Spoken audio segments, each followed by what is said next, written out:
Amen. Hey, everybody. If you're feeling lost and abandoned, stuck out at sea, forlorn, without hope, without a future, because we were gone, I totally understand, and my apologies. Good news is we're back and better than ever with my boy Barry, and I'm Kenny, and here we're at Track Records, ready to chat. And so, Barry, I don't remember where we left off last time, but we were talking at one point about the Stax documentary, which I've now seen the 4 episodes Stax documentary on Max in HBO. HBO, yeah, Max, whatever, same thing. Yeah. Um, Excellent documentary. Um, though is definitely some interesting things about it.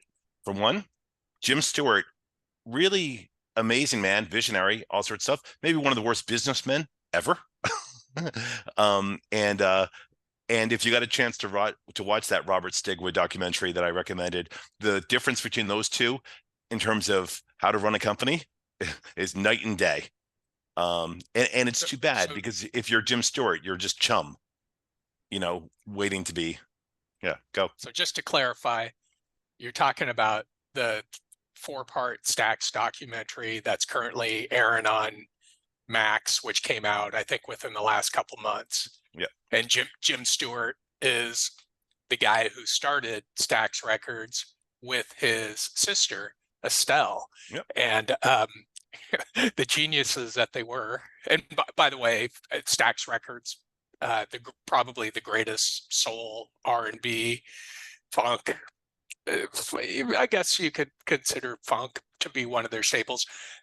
That genre of music, I think it's the greatest label ever. You look at their roster of artists, and there's not a bad apple in the bunch. But what I was going to say, I love how you picked up on how they came up with the name Stax, right? You Right. caught that, Yep.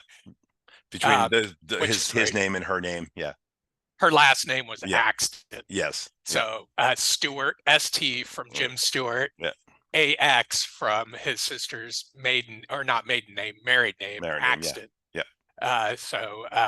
Anyway, just kind of a clever little piece of trivia. Um, so why did you think he was such a bad businessman? Because he let Jerry Wexler Atlantic rape him. And then even after that happened and the company was in terrible trouble and then made a comeback, he then made more mistakes and even mortgaged his house to try to keep Stax afloat at one point, until like Al Bell took out so many fucking loans from union planters that they finally had to consider bankruptcy. Although Bell insists that it was the white businesses in Memphis that determined to drive him out. The way the documentary's done, it really just gives you his point of view. And so you're supposed to just go, okay, yeah, that must be what happened. The more I've read, the more I'm sort of skeptical about that. Um, but they were certainly resilient in terms of how many times they got knocked out and then came back. And I agree that incredible label, obviously, and this is once again where we've talked about several times before about luck and fate and all. Because what did Jim Stewart want to do? He wanted to record country music. Yeah, Hmm. that's why what he was, Originally, yeah, that's what he originally. was setting up for, and the first artist who played something for him was like, no, that's not what I'm here for. We're recording country music. And so and he could have just stuck to that and then gone nowhere, he was willing to be more open. And he and his sister in particular, were extremely open to black artists in a time in Memphis when that was just not done.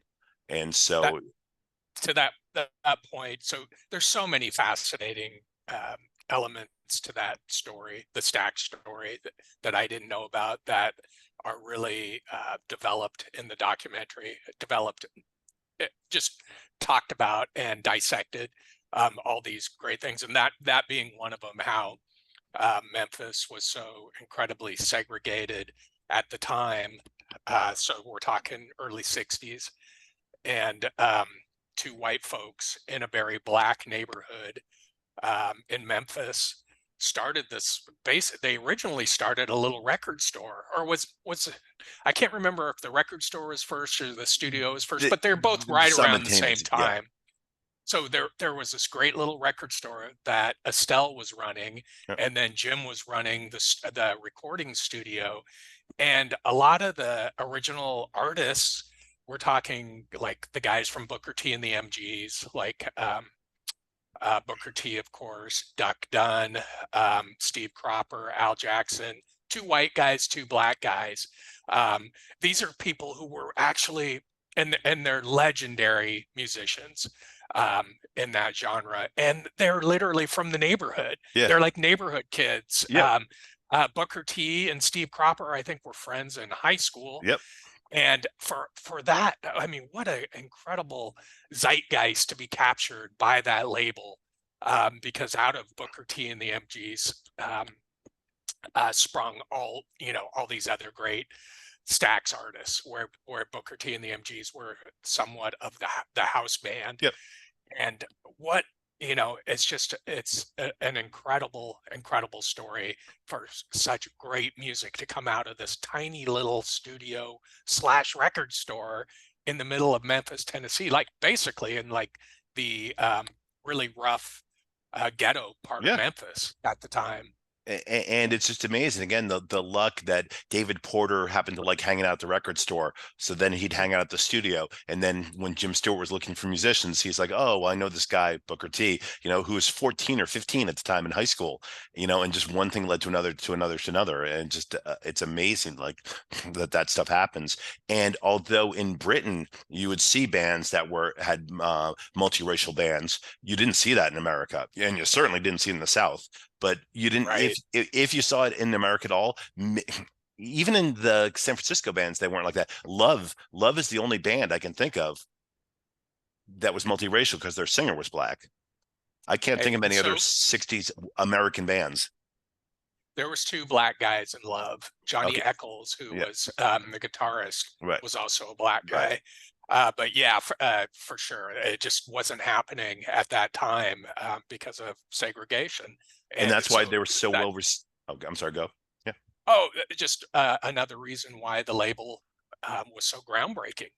And the documentary, I loved how it went into how they'd be touring around, and they would come upon hotels or restaurants where the black guys weren't allowed because of the times, the segregated times, and the white guys would say to the establishments, "Well, fuck you, then we're going somewhere else," and they stood up for their black brothers essentially, and so great to see.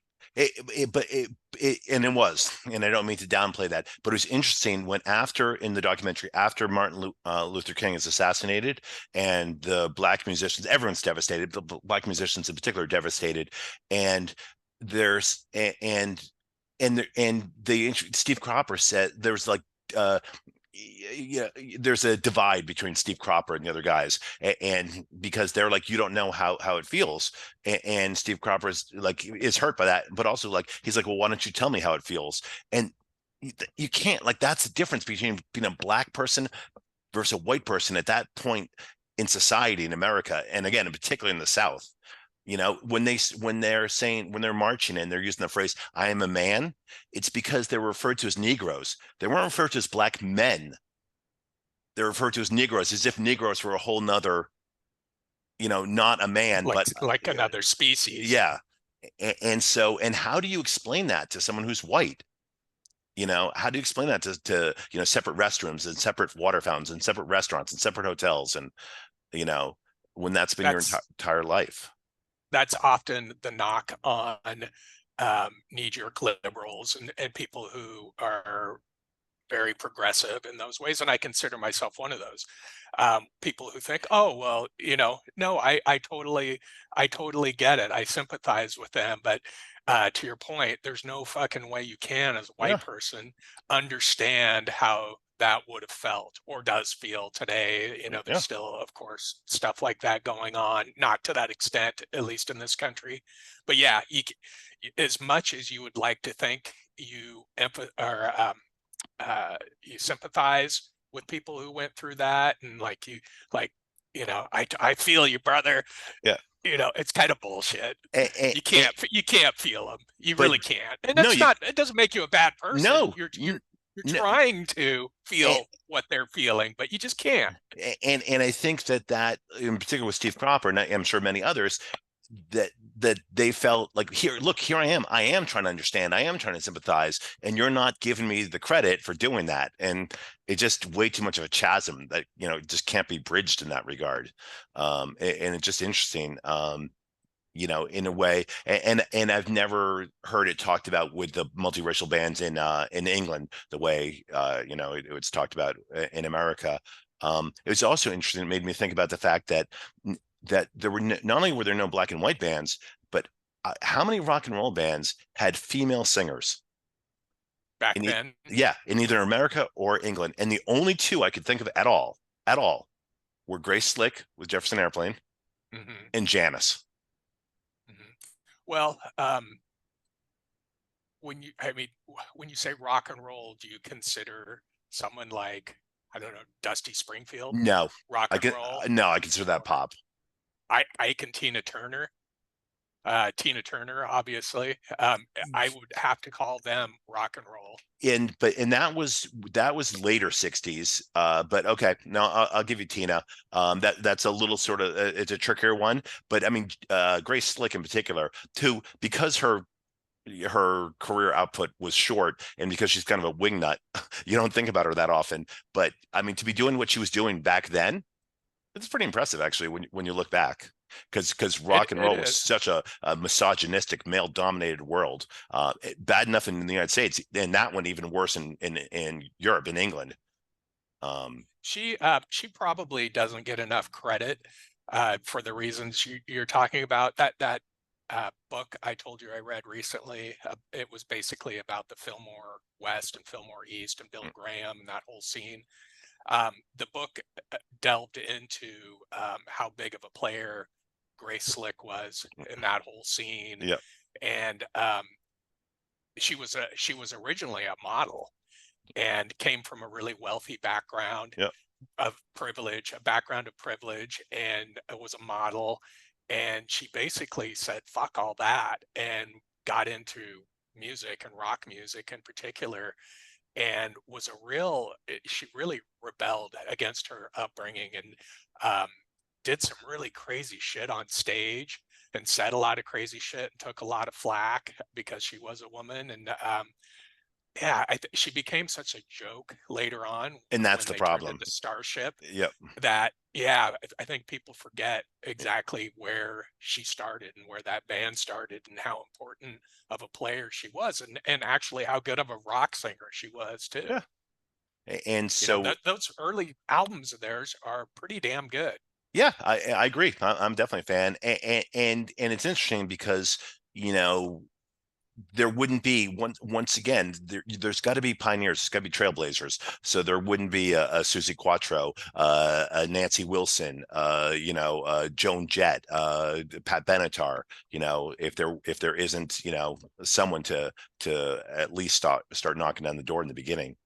And I think it's very tough to be that person. I think it's harder to be a black person in a white world, but I think it's tough to be female in a male dominated world where women were groupies. They were girlfriends and groupies. Pretty That's what they much. were, Yeah. you know? Yeah. And treated like dirt. Yeah. Um, uh, and that really went on for probably the first decade or two of rock music as an That's industry. And, you that's what's so know, surprising, how long that lasted. hmm. Because even when women started, recording and making, inroads into success and all, it was more like singer-songwriter stuff. It wasn't, you didn't have a Robert Plant, a female Robert Plant, a female Roger Daltrey, even a female Mick, you didn't have that. And it took, like, Patti Smith, it was the punk movement. Like, I don't think she would have been able to, like, just get into rock and roll. She sort of came in through the back door.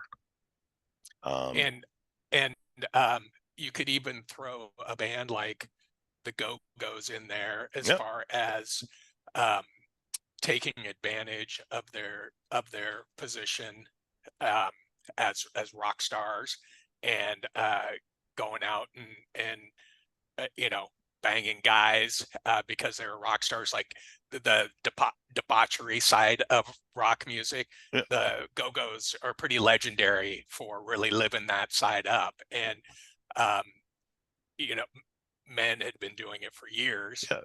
Um, and I think they were one of the first bands who were all women who actually were in that position to do the same thing and totally did it and lived it up. From what I've heard them talk Yeah. about, like on Stern and things like that, Yeah, I've they heard the did some same. pretty wild stuff. Kathy And Valentine lives here. I've met her a couple times, and she's definitely cool. I like her. how have you met her? Because she plays with other people here. And at one point, she Oh, was in a garage rock band I really like called the Blue Bonnets, and so I used to see her frequently. And huh, Austin's the sort of place where they're playing small places, and you can just go up and chat afterwards. And so, sure, yeah, sure. So back to that sax yeah, documentary. Um, it's I think Jim Stewart is just one of those guys. You said he had some, you know, poor business decision making skills, and I get it, and I agree. But it seems like he's a classic example of somebody who is into it for the right reasons. yeah, He's into it because he loves the music, and sure, it made him a living, and I'm sure a pretty reasonable living, yeah. but the guy just had so much integrity and care and passion for the music that that's what he was focusing on more than anything. And probably because of that intense focus and passion, he probably dropped the ball because of that, you know, And, dropped the ball business wise yeah. because of that. And that's the difference you get between someone like him and someone like Sam Phillips at Sun Studios versus someone like Armin Etigon at Atlantic or Jerry Wexler or people who are, they're there to because they're businessmen. They might like music too, but they're businessmen. They're Okay. business And sharks. yeah, and they're looking at, okay, let me buy it this, let me buy it that, let me buy it that, and let me get the best possible deal on the dollar. And that's where A&M Records were an exception because they're the only big label I can think of that you've never heard artists complain about. The only time artists complain about it is when they sold the company. Artists love them. And that's really unusual they were A&M Records, as you know, and that's really unusual for a major label, not a small label, a major label, for artists to feel that comfortable and that at home there. And the funny thing about A&M is you're calling them a major. They were actually technically considered an independent because they were independent of all the big labels. It Right. was started by Herb Alpert and Yep. Jerry Moss. Herb Yep. Alpert, of course, the famous trumpet player, and the thrift stores are still lined with his records to this day. My dad liked him, and so we had some growing up. I used to listen to Tijuana Taxi a lot. Oh, totally. Yeah, I probably have, and this is no joke, I probably have 20 records by yeah. Herb Alpert and the Tijuana Brass. But anyway, I think so start. next date you have just only play Herb Alpert records.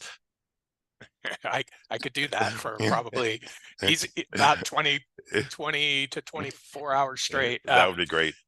Yep. So they technically were a independent label, Yeah. but they became so huge.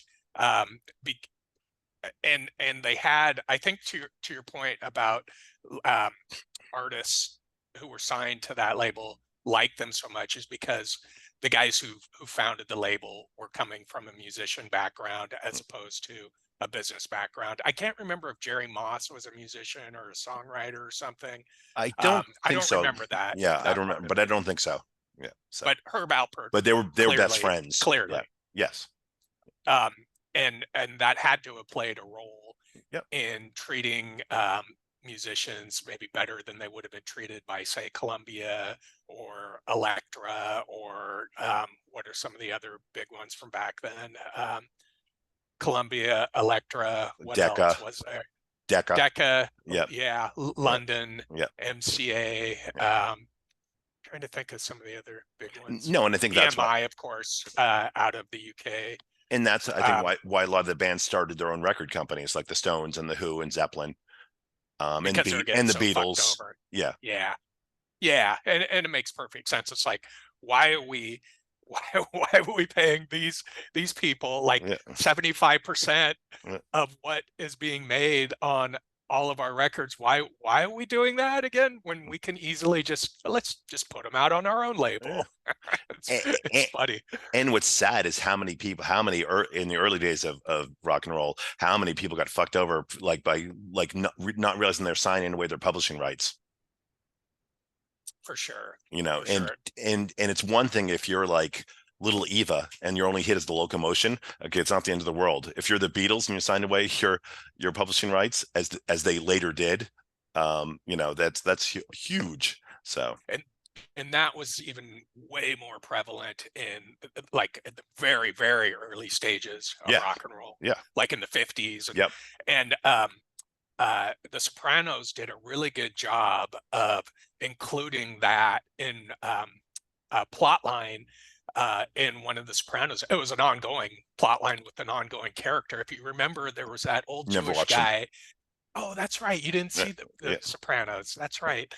Anyway, there's this old Jewish character who's friendly with all the mobsters, and it comes out in several episodes that his story was a part of, where he was one of those old Jewish guys who had a record label in the 50s and fucked over all these young black kids who were making these hit records, and then some relatives of these original people, these original artists who were fucked over by this guy, came home to roost, got it. Yeah, yeah. in present times. And it was a really cool storyline. They handled it really realistically. It just seemed, you just bought it, hook, line, and sinker. It was And a I'm great little sidebar. I'm sure that's sort of Hesh. that there's a lot of elements of truth there. The sad thing is when you see someone like Berry Gordy having done that to artists, you know, Mhm. and because they're thinking, okay, well, he's black. Okay, just like us, we can trust him. Yeah. And the Mhm. deals they signed with him, not so good. And so it's just sad. And and so I'm not surprised to see the music business as it is these days, where so many people just try to record on their own, you know, and it's so challenging, but I understand this I'm gonna get raped if I do anything else. Well, Um, there's a couple reasons for that though. I think more so than anything is just the absolute collapse of the industry as we knew it from from the early 90s on, and especially starting in the 2000s where it just collapsed. There just isn't labels out there searching for artists anymore. There's not A&R guys going to shows and looking for the next great, I don't know, Seattle early 90s scene, uh, because the labels are gone. There's a couple huge conglomerates that and that's about it as far as the industry goes. So it's I think wild. that's what a lot of people are forced to just record their shit and throw it up on Bandcamp or whatever. I guess it's Bandcamp. That's the main one where people who don't have a deal with a label, which is probably 95% of people making music out there, they put their shit up on Bandcamp, and it's great if they can sell some stuff and they get the proceeds. But what they don't have is the machine behind them. So Yep. that's why it's so much harder to break big like bands used to do when the machine was still going, because it was all about getting your product out there and promoting it. That's what the labels can do that somebody on Bandcamp can't do Yep. in the same way. And going back to the Stax documentary, at one point when they made a deal with CBS and CBS was going to do their distribution, CBS put them like on the lower shelf because they were not important to CBS, and so their records weren't getting promoted. So they weren't getting promoted. They weren't selling, and so Right. that's where they took it upon themselves to like start driving across the country, visiting DJ after DJ after DJ, and just trying to push the music themselves. Yeah, I think like what if you started a band today, like The would you only reset? option, uh, Yeah, the only option would be to do what I just spelled out, yeah, is uh, um, put it out on Bandcamp, and you try and get some sort of online presence, and that's kind of the equivalent of what it used to be for when I was playing music. Is when you'd have shows, you would go out and walk around the Hate District and throw up flyers on poles Yeah. for your shows. It's kind of this that it's today's version of that in a Yeah. sense. But yeah, it would be really really tough. And you know, I went to this show this last weekend, this little festival here where I live now, and it's about 20 2-day festival, maybe 20 to 30 local bands. And I was that's what I was thinking about, is like, okay, are they ever gonna do anything other than this? And frankly, they shouldn't. They all were just horrible. I was so disappointed. Like, I've spent most of Saturday, probably a good 8 hours watching music, and one band was worse than the last one. They were just horrible. And granted, they're all youngsters, youngish, playing original music, and I give them all the credit in the world for trying to get their original music out there and playing shows. But man, it was bad. It was just it just depressed the fuck out of me, I, actually. It was so awful, I, every I band. I think that that partly is due to, and I say this without ever having visited you or lived there or anything, but I do think that when you live in, like where I live in Austin, or when I lived in New Orleans, the general musicianship is, the bar is high enough that you don't get that. Oh, I know. You I know, I I and know that. I'd be just walking down Yeah. the street and I'd hear someone playing clarinet, and I was like, "Oh my God, she's incredible!" In New Orleans, or I go to a coffee shop here and some guy's playing guitar. I'm like, "Wow, he's really good." And And so, there's a difference. I think that's totally. geographical. So, Absolutely. And I know that's it probably more than anything, but God, I was hoping to at least hear like something that had a smidgen of quality to it. Um, why didn't you use the? because it's a town of 100,000 people, and Yeah, no, bands were coming from the yeah. surrounding areas too. So, from towns 30 to 50 miles away. So, God, there's got to be somebody who might be decent, but boy, there sure wasn't that day. And yeah, if I was still in Seattle, the quality would be better. It Would be wouldn't be different. like an Austin, Yeah. but or a New Orleans, but it wouldn't be Peoria, Illinois either. What? Why didn't you use the Keith Moon line and say, "I can play drums better than him," and jump up on the stage? Yeah, I wouldn't I wouldn't have wanted to. Maybe if I heard something of quality. And that's But the not truth to be is, super elitist. It's just I'm just calling a spade a yeah, spade. no, it is what if I mean, if it's shite, it's shite. But that is an interesting thing. You could have heard a band that was one of the greatest bands you've ever heard in your life, and you would never hear them again. Like, I mean, for them to break out and get signed and sell millions of records and all, I mean, it was hard enough before. It'd be nigh impossible now. Yeah, I guess it does happen. It certainly, I can't think of any off the top of my head, but there have certainly been success stories that started from an online sort of presence. Um, but yeah, it's just the model was blown up. Mm. The whole thing about, oh, let's make a demo and send our demo to all these labels and collect all of our rejection letters and Yeah. all that stuff. I just, as far as I could tell, that does not exist today. And it seems to sort of stars and scrubs. You're either Taylor Swift, Bruce Springsteen, the Rolling Stones, or you're, someone no one's ever heard of. There doesn't seem to be the middle ground anymore. Yeah, and maybe there is some underground presence for of bands that fill that middle ground that we're just not aware of. I don't know, and I'm kind of doubtful of that, but I, I'm I'm not plugged into anything, that's for sure, I like mean, that. there are certainly bands we've mentioned before that manage to, like, play a lot and get out as many records as they can. The Iguanas from New Orleans, Guided by Voices, a band we've talked about But before. but they've all been around for 100 years Yes, already. they're not yeah, that's a good point. Yep.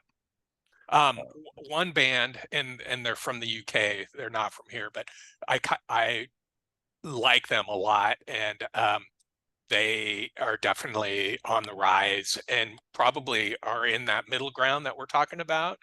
Like if they came to Austin, they'd probably play a 3,000 seater. I don't know what the theater is there. Is there a Fox Theater or something like that Yeah, yeah, yeah, in Austin? yeah. Paramount. But this, yeah, same thing in Seattle and in Oakland. There's a Paramount. They're Yeah, like so 2 to 3,000 yeah, seaters. X is playing there next month. So yeah. Okay. They're called Black Country New Road, and they're from the UK. Do you know them at all? No, no, but Um, I like the name. they're one of a handful of contemporary newer bands that I think are really good. And they put out, I think, two records. They lost their front man after their second record, and then they put out a third record shortly thereafter, a live record. So they put out 3 records. But anyway, I'm just wondering how they did it. They're on some indie label in the UK, and they've become, I guess, what you would call a hit college radio band. That's the term you would use back in the 90s, Yep. or even the 80s. So I don't know how they came into prominence or even came on my radar, but I started hearing about them, friends talking about them, and they're good. One of the few bands like that are actually really good. And you should check them out if you haven't. You might dig them. They're quirky rock band. Where one of the things that's kind of interesting about them is there's elements of klezmer music Yep. in their stuff, Yep. which makes it pretty unique sounding. But it quirky is the best way I can think of. Is the best way to describe them. Yeah, and so Firewater, as I've mentioned before, their second and third albums, in particular, are like in particular, their second album, definitely a lot of klezmer influence, which is just really unusual for a punk band, and it really works.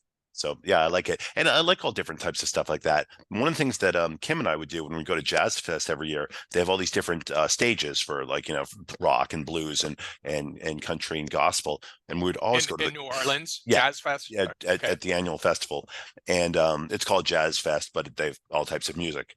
right. And we would always go to the gospel tent because the gospel music was outstanding, and that is where people like will say, "Oh, you like Christian rock?" It's like, no. Okay, they're two totally different fucking things. They couldn't be farther apart. I hate Christian rock. I hate Amy Grant. I hate that crap. I hate it. Okay, but gospel You don't music, like you don't still listen to Striper? yeah, it's Come like on. I gospel music is so different, and it's so it's great stuff, and a lot of people, like, so many people think like they like all different types of music, and they've never even heard other types of music, you know, and If that's somebody considers that uh, Christian rock, considers like authentic gospel music as Christian rock, they're just an idiot. or even Christian music, and again, and I understand why they think it's Christian music, but it's not. That's not what No, it is, no, no. and so, and it's like the Staples singer started out that way from Stax, and I'm a big fan of Mavis and Pop Staples. As I've mentioned, that's my favorite number in The Last Waltz, when they do their version of The Wait. Yeah, that is really good. Man, That so that the way Pop Staples sings that song is it's it's great. goosebump Yeah, inducing. totally, absolutely. And and they're definitely. It's funny. Even if I had been born earlier, I don't know how many black artists I would have seen, just because. And I wasn't raised in a racist household by any means. Quite the contrary. But I'm always amazed by white kids who went to black clubs when they were young.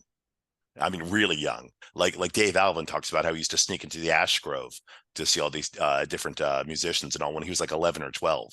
Him and his Mhm. brother. And I wish I could have been that cool, but I know it had nothing to do with that. I was born when I was born. It has to do with I would never have been that cool. Like, I wouldn't have been that adventurous. So that just uh, brought to mind when you talk about white boy going to black music clubs. Yeah, So you had suggested I watch that Born in Chicago yeah, documentary, and we haven't talked about that. I did nope, watch it, yeah, and the reason that sprung to mind is because Michael Bloomfield, yeah, who was a guitarist out of Chicago, white Jewish kid yeah, who ended up playing in the Paul Paul Butterfield Blues Band. There's a segment in that documentary that I found really interesting, where there was even footage of him going into these pretty gnarly segregated blues Yeah. clubs in the early to mid 60s in Yeah. Chicago, and going to see these bands, and the sort of situation like in the Blues Brothers movie Yeah. where, you know, they walk into the bar and everybody in the bar turns their head. But um, and he asked to sit in with like the band who was playing, and it would be people like, oh, like God, Yeah. who, Muddy Muddy Waters, Waters John Lee or Hooker. Howlin' Yeah. Wolf, Yeah. Yeah. um, like major heavyweights, Yeah. and they would let him sit in and play with them once they saw how good he was. And it must have taken such huge balls for a kid who was Massive. like 17, Yeah. 18 to Yeah. go into these places, um, where he would A, be the only white person in there, and Yeah. B, be like just a young kid, a Yeah. young punk kid, and to be able to go in and play with these blues And greats. you better play It's a well. pretty Yeah. cool story. And so he also played on. He later played with Electric Flag, but he also played on Blonde. He played it, on a few Dylan records. And but Al Cooper talks about Al Cooper was going to play guitar, and Mike Bloomfield walked in carrying his guitar, no case. It had been raining out. He just wiped off the rain, okay, and plugged in and started to play. And Al Cooper said, "I guess I won't be playing guitar," and moved over and played organ, and then and never played the organ before. And he plays the organ riff on Like a Rolling Stone, which is just once Yeah. again one of those crazy things that if Bloomfield hadn't been there, Cooper would have played guitar. How would the song have gone? You know, but It just further evidence that some people are just born musicians. Like yeah, he hadn't ever really played organ before, yeah, yet he's able to fiddle around with it enough to come up with some sort of riff that riff, works, yeah, and it's been somewhat iconic. yeah. Um, And also, uh, he was smart enough to recognize this guy can play guitar so much better than I could ever play guitar that I better find something else to do, or I'm it, out of this session. that Born in Chicago documentary is really, really good. And the main takeaway for me was how much of a player Mike Bloomfield was. He was on my radar, and I have like Super Session with Yeah, him and Steven Stills, yeah. um, That actually and sold really well.